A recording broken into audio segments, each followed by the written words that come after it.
Hello ladies and gentlemen, I am the Angry Snowman, the one and only Angry Snowman of all Angry Snowmans, or Snowman probably. This is game analysis.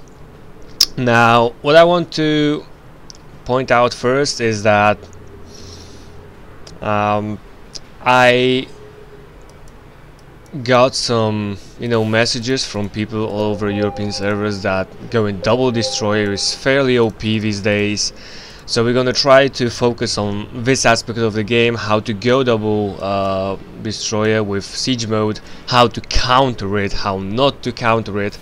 And we're gonna start with a game that happened to me. I mean, basically it's gonna contain games that I played in, but we're gonna start with a long game we played against this team.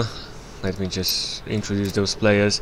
Playing for red team, Mr. Capslock, White Fang, I'm gonna speed it up. White Fang, Protoculture, Avogadro, Storm, and Iron Cross.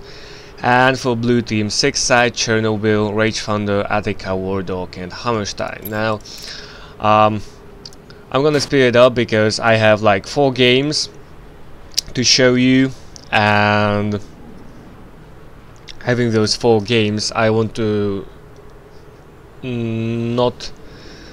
this not to be too long, so around 1 hour. I try to do it in around 1 hour. So this game will show you how to try to do the double siege destroyer, the situations, and how not to counter it definitely. Now, those ship compositions, a Raven, it's a fairly standard ship composition. 2 Leviathans, a carrier, a battle cruiser, and a destroyer. It's not so bad. Relying on the DPS of the Leviathans, having a support ship to place those PDDs so they will be safer, having a destroyer to tank damage. So it's, and you have BC and a carrier for energy denial. So it should be okay. This ship composition is okay. But let's take a look at the more important ship composition now. 2 destroyers, War Dog and Hammerstein, a Guardian, Attica, 2 carriers, Rage Thunder and Chernobyl, and Leviathan 6 side. So, this ship composition relies heavily on energy denial of Rage Thunder and Chernobyl, their vortexes. It relies on the firepower of those 2 destroyers that we're gonna siege. They are gonna siege, and the Guardian, firepower of the Guardian, which is additional hit points. I mean DPS, damage points. But and of course 6-sided Leviathan, when he's gonna farm a lot, he can either tank a little bit or he can be a DPS ship. So that's basically it. Interesting situation. Iron Cross in trouble here, but this game is absolutely not about this. Now, what I want to point out is the upgrades. Okay, first of all, if you encounter 2 destroyers, they can either go for heavy armor and or Gatlings, which means they are gonna try to roll you. So they will just run from this place here to this place here without stopping. They are gonna try to roll you. You need to keep the distance in order not to die. They are gonna tank everything, and every other ship is just gonna be behind them dealing damage, which is fairly standard for rolling destroyers. But, well, as you can see, it's only level 1 armor on Hammerstein, 4 lasers, that's for one-shot farming. And it's even funnier on War Dog because he's got 1.5 but only level 1 lasers, and he's got 2 range, so it's like a missile boat opening. I mean, you start with 6 range. This is 8. This 8 here is range. Sorry for Polish. So it's got 8 range. You start with 6, so you open the missile boat opening, 2 speed, 2 range, 1 laser. It's very suspicious. Now, if you see something like this definitely means that at least one of those destroyers is going for but most of the time you want to keep your distance. And what's the whole idea behind an armored destroyer? that you can get close to people and roll them. If you can't get close to people, to the other ships, and you can't really roll them, then the whole idea of armored destroyer is kinda off and kinda denied by keeping it, you know, on the range. So we are typing how much money do we have. It's not very important. So at this point we have 1 siege destroyer, and as you can see, we already have to go back. Now that it's a very important decision what to get.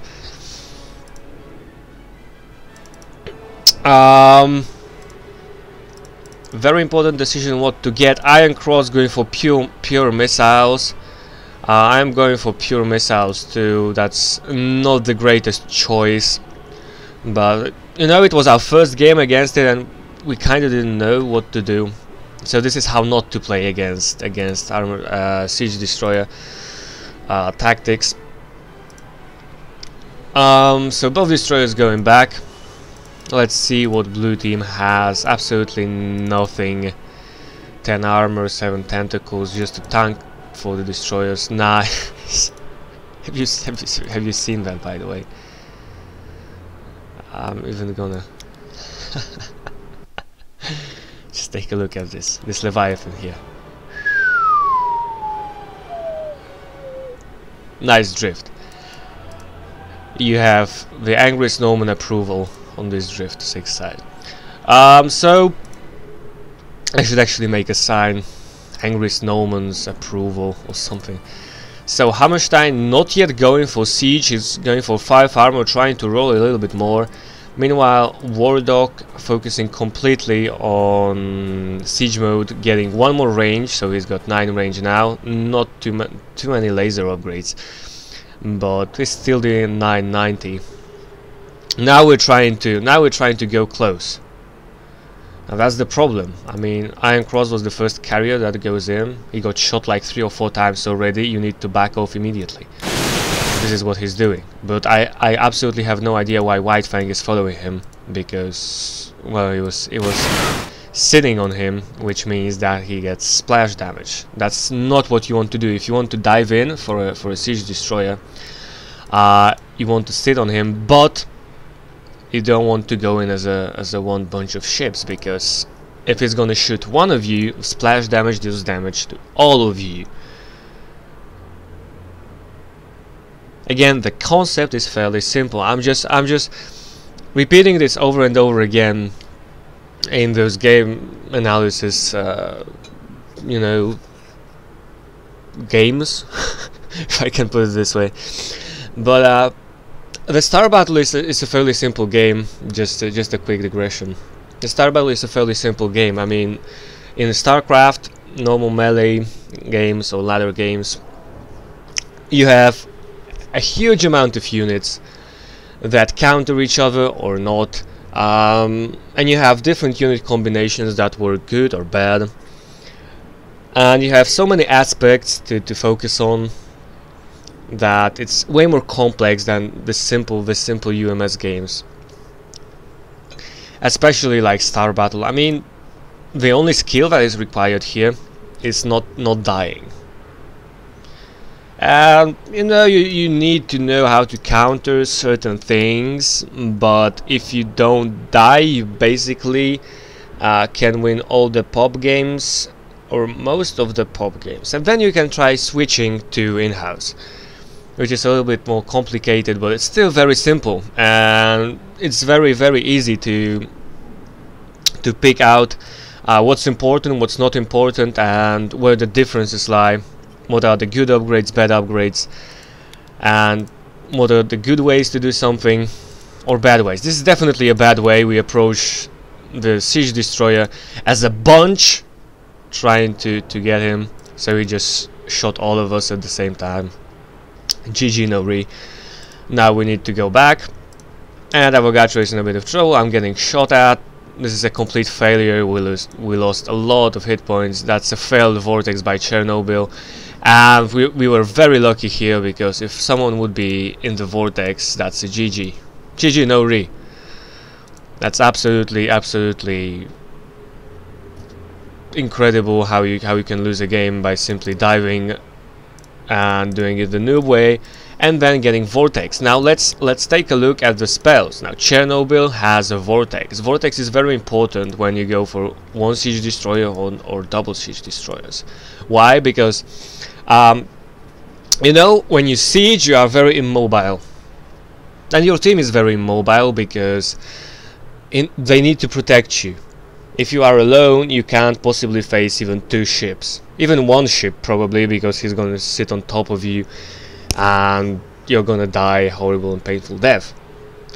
So what is required from your team when you go for double siege destroyer or single siege destroyer is to try to stay in front of you and fend off those enemies who want to sit on top of you, which means that you are very immobile because you are not moving as a destroyer, and your team is not moving anywhere because they have to be around you. Now your enemies have pretty good position then because they are very mobile, so they can go around you, they can go to the side and farm, they can do whatever they want. What's the solution to it? Well, this is exactly the solution to it. Why? Because if you get no energy denial, and we are getting absolutely no energy denial, which is ridiculous, but I mean that's probably was the game plan here. But if they have absolutely no energy denial, that means that you can launch a Vortex or 2. Now if you are immobile, you want your enemies not to be mobile too. So catching them in the Vortex and sieging right behind it makes them immobile. So you just wait for them, and before they, you know, start moving at a very, very fast pace, you just hit them several times, and you can chase them with the other ships if that's possible, or you can just kill them with double siege mode, because, well, it usually happens.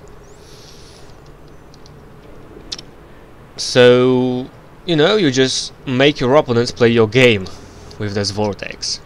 With, there we go, versus siege mode. If you let's move onwards. If you actually want to want not to get the Vortex when you have a siege mode, then you're making a huge mistake, because as I've said, they are mobile and you play their game. You know, they are mobile, you have to stay mobile with your siege mode, which is kinda impossible, but you have to try to do it. And it's very easily countered, and that's a problem for you. You play their game. Now, if you... there we go, there's a siege mode from Hammerstein, and there's gonna be a second siege mode from Wardog. Now the fun begins. So you want to have them play your own game. So you need a Vortex, you need to make them stop, you need to make them immobile, and that's what will benefit you in the long run. Now let's see, double siege mode. The fun begins. 18 range, 17 range, it doesn't really matter. Now double siege mode is a little bit more tricky. Why? Because even if you are, you know, very mobile, and you go around one of the destroyers, and you just are around him, and you try to sit on top of him, well, what's the natural thing? It's got, you know, you have to get a feeling of 2 range around him, but even then, it's usually beneficial for the second destroyer to shoot you and kill their own destroyer. But if you are gonna sit on top of it with 3 or 4 ships, it's still gonna deal a massive amount of damage to you. Which means that his allies, like 1, 2, 3 and 4th ship here, are gonna kill those 3 ships of you. So this is when it starts to get more tricky, because double destroyer can, you know, double siege destroyer, they can quite easily defend themselves on their own, basically, just staying in the range. You need a very, very good coordination to actually try to snipe one of them. So there we go, the siege by Wardog. Now red team, which is us, we need to go back and Hammerstein is farming. So now War Dog is gonna unsiege shortly, probably, yes, and Hammerstein is gonna siege, or War Dog is gonna siege again, somewhere closer. And now we have a containment situation. We needed to back off so many times because of those siege modes that now we are in front of our own base. So we're trying to push using Avogadro and his armor, but it's not really working because he's behind all of our ships. So there we go. 23 minutes. It didn't even siege in a good spot. It just sieged somewhere. Now this is what you want to do. If you have only one siege destroyer and you know the second one has a siege, that's actually one of the best things we did this game. You know, you launch a vortex on many enemy ships. We left 2, 6 side to defend War Dog and War Dog to defend himself, because we're gonna pound on him right now, even though he's dealing 1290 damage against us. Okay, so we're rolling in, he's unsieging, he knows that what we're doing is trouble for him. He's got absolutely no armor, only level 2 shields, so a little bit more shield points. But you know, okay, look, pausing it, 1516, and what happens is the worst thing ever for the chasers. We got vortex. That's incredibly painful. We knew that Chernobyl had a vortex. We couldn't energy deny him. Why? Well, I'll show you why. Well, there we go. There's second destroyer sieging, and he's gonna offload some shots at us when we're gonna get out. But, you know, let us spread. I have no lockdown because, you know, I'm going for missiles. Iron Cross has no feedback because, you know, he's going for vortex and missiles. And Avogadro is sieging here, which is, you know, heresy, absolute heresy here. Now he needs to siege and go back, yeah. But you get the idea. If you have no energy denial, you can't really in any setup, not only this setup like against 2 destroyers and a nice vortex and then, but in any situations you are absolutely lost.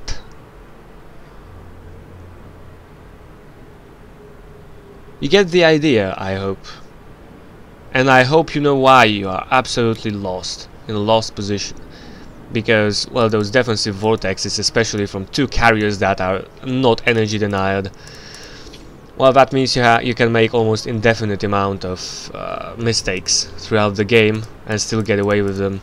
And maybe even get a kill because of this mistake, because if you vortex like 4 ships chasing you and the other 2, you know, they are really exposed, and then with 6 ships or 5 ships, if you know the ship that is chased is getting damaged, but even then you can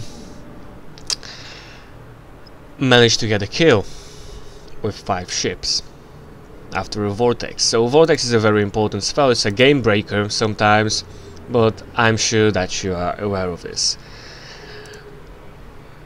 Now what we don't have, well, let's see, let's actually, is there a, no, okay, let's see, feedback and vortex, very basic spells. They need only 1 energy denial. Why? Because we have 1 ship with energy, which is the carrier. Well, 200 energy is not too much, but the vortex, so we can't launch the vortex, and our Leviathan proto-culture is still not very dangerous with rapid regen and acid spray, so they don't even need to deny him.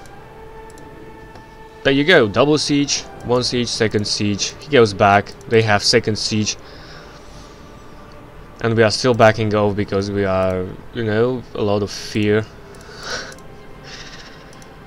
We are just scared of them like this. You know, that's exactly how you want to execute it.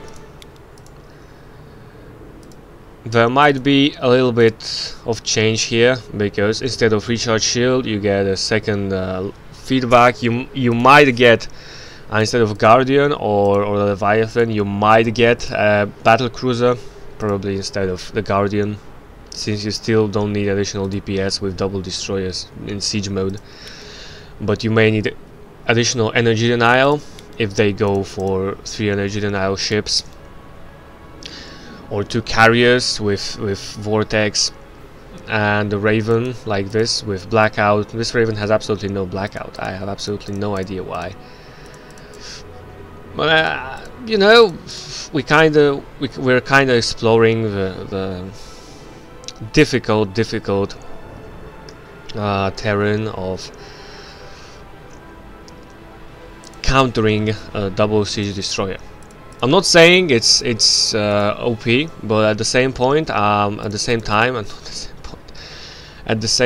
I'm not saying, well, that's exactly how you execute a single siege destroyer.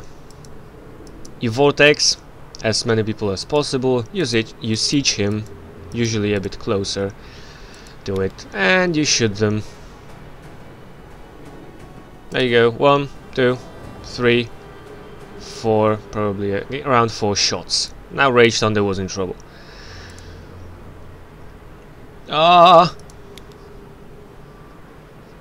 Well, let's see this again, because this is, as far as I'm concerned, the game changing moment. We are in front of the base, and Iron Cross dived a little bit too much. They have both destroyers with full shields, and they have a carrier Chernobyl that has absolutely 300 energy, no energy denial on Iron Cross, no energy denial on me, absolutely no energy denial in our team, not even EMP on the Raven. Which means that, well, what is happening here? Well. A vortex. I was trying to cover Iron Cross, I got caught in a vortex. GG! You know what's... That's even more important than, you know, trying to counter. Staying safe. I have 7,000 hit points and 162 shields. That's not enough for those 2 destroyers. 1,290, 1,350. Look at this. After 1 salvo, or 2 salvos, 2,491. I have Attica chasing me, and they're gonna launch 1 more salvo on me. I was barely in their range, but they managed to launch 1 more salvo. GG. Well, that's exactly what happens, and you need to be very careful, and you definitely need to get energy denial, because that's the tactic you use when you go for 1 siege destroyer or double siege destroyer. You need to make your enemies immobile, and then you just pick them one by one, because they can't really cover against siege destroyer. If you want to cover against siege destroyer, you know, the basic technique of cover is staying on top of each other. But right now, if you stay on top of each other, the splash damage is just gonna hurt all of you, which is not the best. And now, well, the game is finishing. 1 prism down, 6 versus 5, and a double siege. If you have a single siege against double siege, it probably won't work.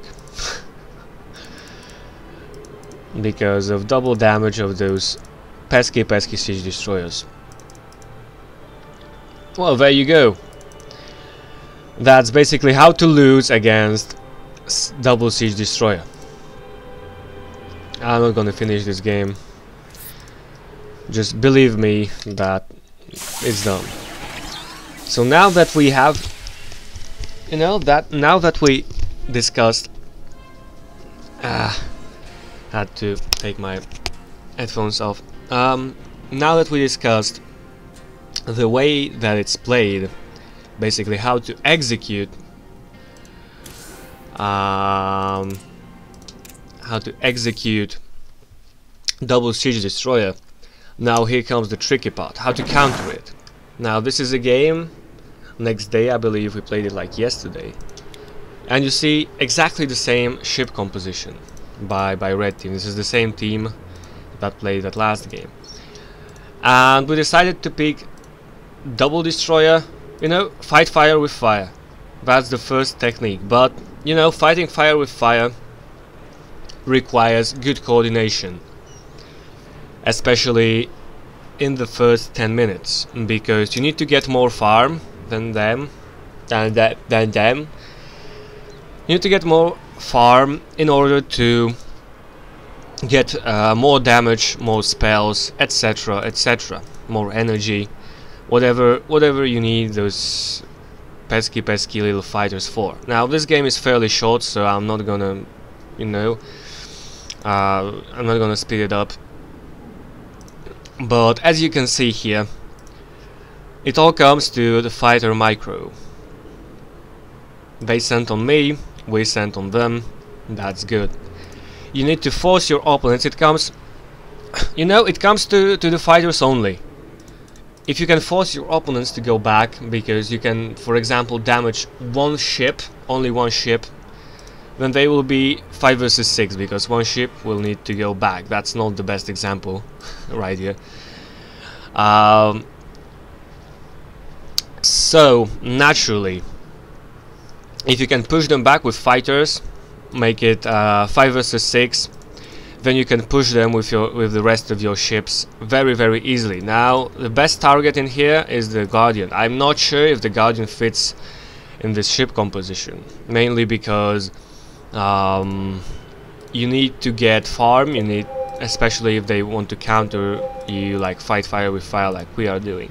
The Guardian is pretty useless because Guardian is very susceptible to interceptors and other fighters, and if you get sent on too much, then you're gonna end losing a Guardian, or at least you're gonna have the Guardian go back, and then you are left with 5 versus 6, which is obvious advantage for the 6 team. Now there you go, Attica getting rolled by those destroyers, but again, this is very suspicious. Destroyers going for 2 armor 3 lasers, or 1 armor 4 lasers. What?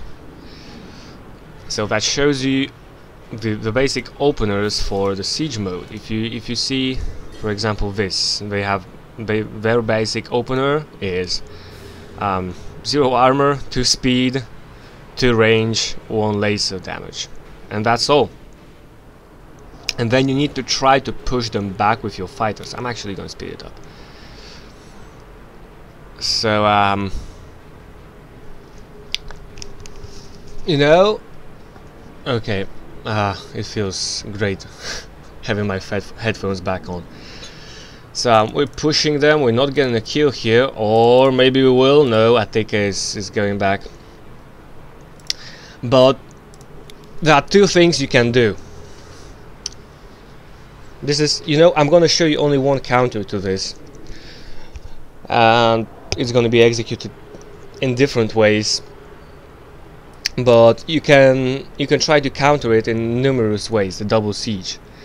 You can either, as you can see, you can either try to damage them heavily and outfarm them and try to finish the game very early, so they won't be able to get double siege yet, or even single siege, as you can see. At 6 minutes, the game is 11 minutes.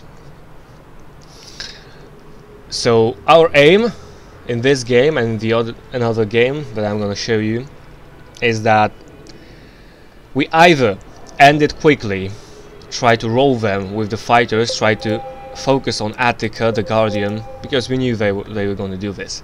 So we're either trying to focus fighters on Attica, try to damage him, try to get the advantage 6 versus 5, and try to win it early by heavily damaging them, or by simply killing them in the first, I don't know, 15-20 minutes. So they won't be able to get siege mode yet. Or we can try to get a very early vortex. Now, you know, this is kinda risky, but it can actually work. Look, our both destroyers have siege mode. Now, I believe that they absolutely have nothing else, like no range upgrades. Well, Evil has, because he probably farmed a little bit better. 1.6, but right here, 1.6, 17 armor. He opened with 3 armor.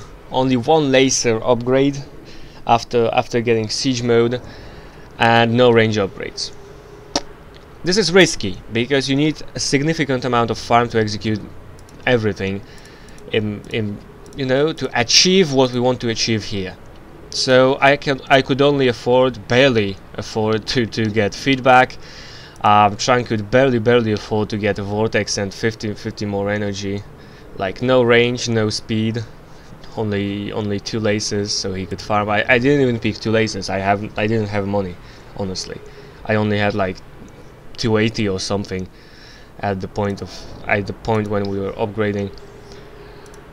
So, you know, the battle cruisers are going fairly standard here. Maybe they could get 1 lockdown, but it's okay. So that's how it works. You risk everything. This is basically an all-in if you want to counter like this. If you want to end the game early and you want to fight fire with fire, you have to be quicker than them, which means that you have to execute double siege mode a little bit faster than they will be able to. And as you can see, it's gonna happen. Now this is double siege mode. That's not a lot of range on Rydia, for example, only 15, but it's enough. It's enough for this. Now we're scaring off Attica, and now everyone is getting out of the vortex. Boo. So now it's all about focusing fire. Let's see the fire focusing. Now they are doing a decent thing, but they are executing it badly. Just what we did the last game I've shown you. You know, they are approaching a siege destroyer. It's okay if you are approaching a siege destroyer, but first of all, it's very risky to approach a siege destroyer when a second siege destroyer is covering it with its own siege. And the second very important thing, don't go in a bloody clump of ships. Look at this. The splash damage is just ripping through all of those ships. 1, 2, 3, 4. Usually hitting at least 2, maybe 3. And the rest of us, you know, we're just hanging around. We're just hanging around, damaging them. And we're focusing on Hammerstein, this destroyer. I'm gonna, you know what? I'm actually gonna zoom in. You won't see anything anyway. Well, there you go. Evil Nevo just unsieged because it's got absolutely no shields now. But Ryder is in a very good shape. So we still have 1 siege destroyer, 4 ships, or even 5 now, protecting it. And the guy that is at 2,326 hit points. 1,500, 675. Boom. Dead. There we go. Oh, we on siege just in time. It's gonna die anyway, but we got this carrier. There's a Rage Thunder. You know, we dealt a massive amount of damage. Just focused on those siege modes in a very good way. That's not only a way to execute a double siege destroyer. Oh, don't shoot, Grand Admiral. That's not only the way to execute double siege destroyer, but it's also a way to counter it. Fight fire with fire, but using your head. So while that ship composition from red team was and is really good. GG no re. GG no re. But while this composition is good for DPS, it lacks energy denial. And as you've noticed, it lacks siege mode early in game. So the way to counter is not only trying to fight fire with fire, so double siege against double siege, but we tried to do it using two BCs and 2 carriers. So we switched a Guardian and a Leviathan for 2 BCs. Now this gives us energy superiority in late game if we will need it, but more importantly it gives us the edge in the fighter battles, because we have 6 ships that can actually launch fighters in first 10 minutes. So we can quite easily try to damage at least one ship, trying to focus only on this one. Oh, it's finished. It's finished!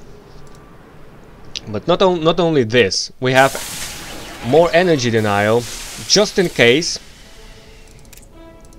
Let's go. Let's do another game. Just in case we need it.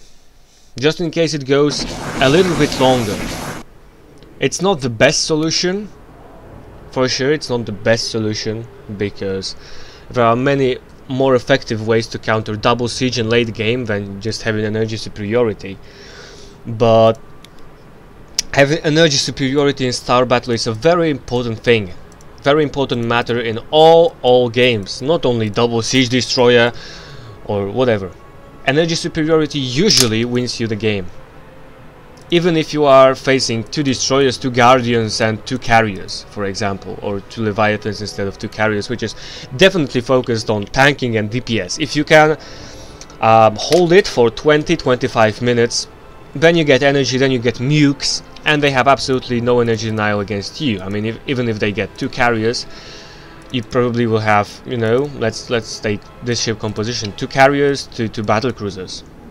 We have 4 ships with energy and energy denial and all nukes, and it's not gonna work nicely for them, even if they'll get massive brutal DPS, because nukes will just deny them. Focused nukes will just tear them into pieces.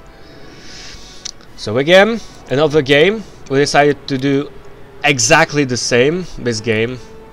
Now, this time I'm gonna show you how important it is not to make a mistake, and how important it is to actually try to focus one guy with all your fighters throughout the whole 10 minutes. Okay, now we could have picked Hammerstein because he's got no shields, only level 1 lasers. But we picked a guard, that's why I asked why guard, that's with no shields. But we're dealing quite a massive amount of damage against this guardian. And as you can see, we stripped him of over half of his hit points. Now we're just pushing it, so he's getting more and more damaged. 3,200, he needs to go back. And some fighters are still shooting him. So now we are in a bit of trouble, but because we overextended and we need to cover, I believe it's Rydia or whoever.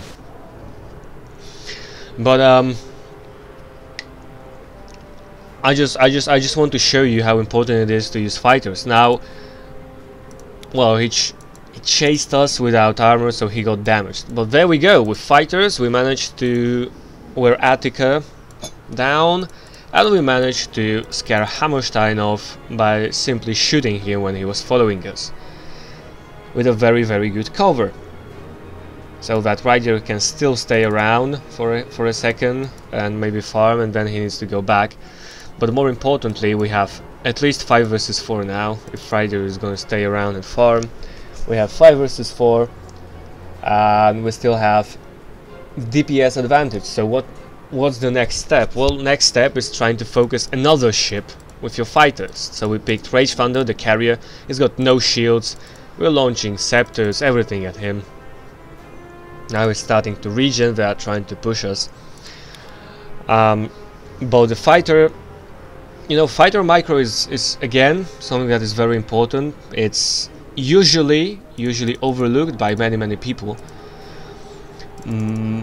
But it's a very important thing, especially in first 10 to 15 minutes of the game, because it can grant you farming superiority. If you can damage your opponents, if you can focus them nicely with fighters,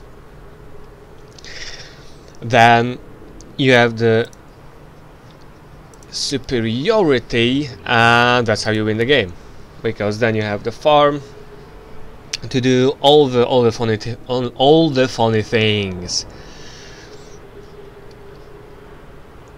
So a little bit of digression here, not focusing entirely on double siege mode this game, but focusing, look at this, focusing on using the fighters. We damaged the Guardian, then we damaged the Guardian again when he came out of the base, and he was still around, so we are focusing him, and we killed him in 7 minutes. And we killed how much time? GG. But what I want to prove with this game is that a part of the counter here was using our fighters. The part of the game plan, now number 4. The part of the game plan is using our fighters. Same ship compositions, yes, yes. Where am I? Where am I? Come on. Where am I? Where's my carrier? There it is. 20 seconds late. Great. So what I want to show you, okay, give me... Wait.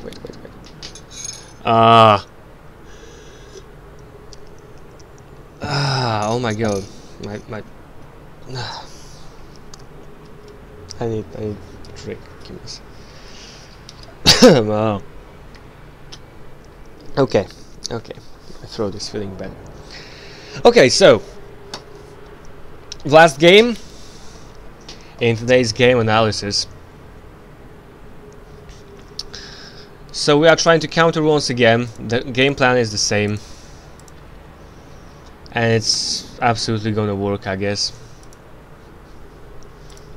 But I want to show you what happens when you make a mistake. Okay, let's speed it up. Let's speed it up. We're doing exactly the same thing. They are doing exactly the same thing. We're trying to use our fighters to gain superiority and then just push them back to base. Again, sending on the Guardian. Push them back to base and then farm near the prisons, get the farming superiority, get more energy or more energy denial or better siege or earlier siege. You know, get those spells, get everything going. Radier is definitely out of position here. So we are basically trying to focus Attica again, the Guardian, because Guardians are kind of weak against fighters. They melt so quickly. So we're trying to gain 6 versus 5. We already managed to push them back to the prisms, and now Attica needs to stay around the prism, not to get too damaged by those fighters. So we gained what we wanted to gain. That's the way to execute it. You just focus one ship, you damage one, you damage the second one using only kiting, you damage the second one using kiting, you damage the first one using fighters. It's all fine. Grand Admiral, you know, I believe that he got in range, an enemy laser range, which is not so good, but if you use fighters it's still okay, because they will either shoot fighters and not you, so you will be able to use your lasers to damage them, or with their lasers they will shoot you and they won't shoot fighters, so the fighters will survive longer, which will mean more damage. Definitely way more damage than just your lasers, so it's a better situation. But now they you know, reacted in a different manner. They knew what we were trying to do, and now they are countering the double siege. Now this is the time when they are countering the double siege. So as you can see, even having 2 destroyers doesn't mean that you will be doing a double siege. You might end up countering it. So now their game plan has changed. They have level 4 armor. They got some shields. They are getting more tanky, and they will gonna try to roll us. Now their game plan is to get an early vortex, and try to get rid of us. Now it's 5 minutes, so maybe not a vortex. It's the same game plan that our game plan is.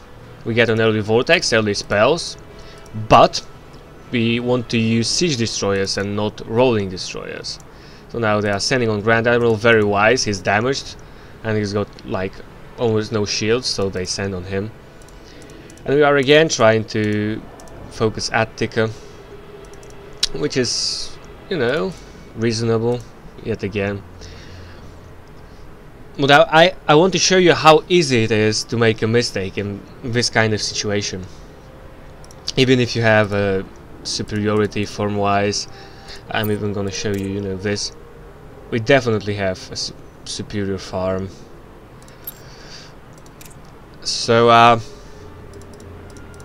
it's still okay now.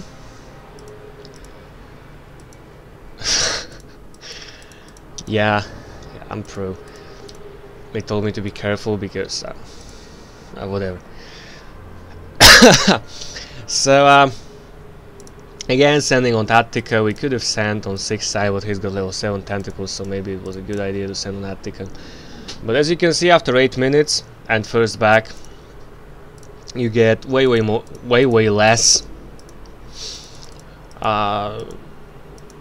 fighter chances. Like, you send them and they die way quicker, and you deal way less damage with your fighters and stuff. So Grand Admiral just staying around, White Fang with lockdown.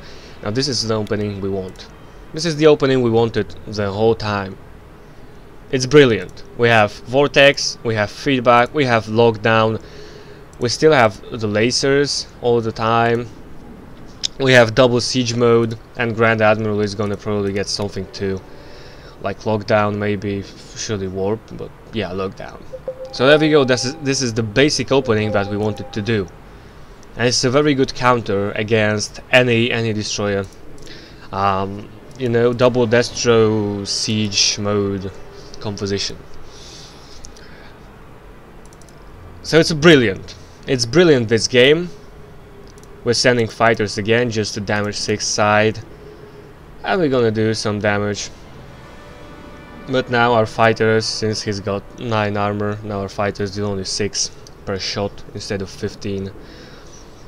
You know, we're still having this game in our pockets at this point. Wes having feedback, Rage Thunder, Energy Knight immediately. Now we need to Energy Knight Wes. And now we want to Vortex them. This is a good position to Vortex. If Trunk is gonna Vortex Hammerstein and Rage Thunder, we're still in a very good position. Vortex, Vortex, Vortex, Vortex, Vortex. Now the spot for Vortex was here. Now this Vortex is a fail Vortex because it's in front of enemy base. So if you want to do aggressive Vortexing, you don't do it in front of enemy base. But we decided to give it a shot, and it's good that we decided to give it a shot because now I have something to show you. Now, they have one siege mode, which is distracting us. But still, we have 2 ships here, Grand Admiral and Storm. We are kinda shooting War Dog, so it's all okay. Now, this is what will happen when you get spread and you don't defend your siege destroyers. Look at this. Even though they are bunched, they very easily get to our range, and they will just kill Evil Neville. Why? Well, we killed this destroyer. That's a good thing. But the bad thing is that, I don't know, it's still not on sieging. Evil Neville is still not on sieging even though he's damaged. That's what you don't want to do. It's better to let go, not to get a kill, than get killed yourself. Especially in front of enemy base. There we go, now he on siege, but he's gonna go down. Second destroyer is on sieging. I have absolutely no idea why, because we were trying to defend him with everything we had. And you know, in this situation we would be kind of favored. 1, 2, 3, 4 ships with almost, well, most of them with full hull HP. White Fang with all shields. Now the problem is that this destroyer is a rolling destroyer with level 5 armor, so Radio naturally should focus this guy, and we should focus, the rest of us should focus on fending off 6 Sideways and Rage Thunder, and then Attica. We had the, we had the superiority, but if you start to panic because someone died, that's what happens. He unsieged, now they are following us, they are shooting us, they are rolling us, and it's a good game. That's exactly how it is. Poof, poof. And I was like, what the hell just happened? Because, well, then again, we had superiority, we had farm superiority, but we made the mistake. Evil Neville made the mistake of not unsieging in the proper moment. And then, when he died, second of our siege destroyers unsieged for absolutely no reason, so we had to run, and they just rolled us. So what I've shown you is that you can even counter double siege destroyer if you get vortexed with a single lone siege destroyer. You just need to lure them, damage one of the destroyers, then make him unsiege. If he doesn't unsiege, then kill him, and then you can roll them fairly easily if you do it. So that's how they countered our double siege destroyer. Now, how we try to counter their siege destroyer, double siege destroyer? Well, we tried to get energy superiority to launch vortexes to keep them immobile, and to get siege mode earlier, which will mean that we can vortex them earlier, we can siege mode earlier, and we can try to kill them way earlier than they will try to kill us. So that's a farming race. Now, what I've shown you here is not only how you can counter, that's not the only way you can counter a double siege destroyer. You've seen one ship composition. It's not like you can counter it with only fighting fire with fire. I can tell you this. I can give you a hint. Blackout, vortex, blackout plus double vortex, blackout plus vortex plus nuke, blackout plus double vortex plus nuke. It's all doable if you have energy superiority. Those destroyers that go for siege, they have to go for lasers, which means, or actually they can even open 2 speed to range one laser damage, which is, well, I don't understand it, but okay. So you can use your fighters to fight against them to gain energy superiority in the beginning, even if it's 4 energy boats against 4 energy boats. If you get more energy, more spells, you can even not having additional 2 destroyers on your side, you can quite easily try to vortex them, nuke them, have a blackout. Having a Raven is a very important part of countering double siege destroyer. But there are many spells that counter double siege destroyer. You just need to be patient. Like the whole Star Battle is about being patient and not dying. That's exactly what needs to happen here. You need to be patient to find the correct moment to launch your vortex, blackout, to go in, catch as many ships as possible in the vortex, then to have those siege modes easily killable, easily damageable, and then you just have a blackout. If you launch a nice vortex on the other ships and you catch at least 3 of them, or okay, let's say at least 2, you still have energy superiority. You launch feedback lockdown on 2 ships, and then you have a freeway towards the sieged ships. So you can use a Raven to get a blackout, you can nuke, you can launch a vortex, you can do whatever you want.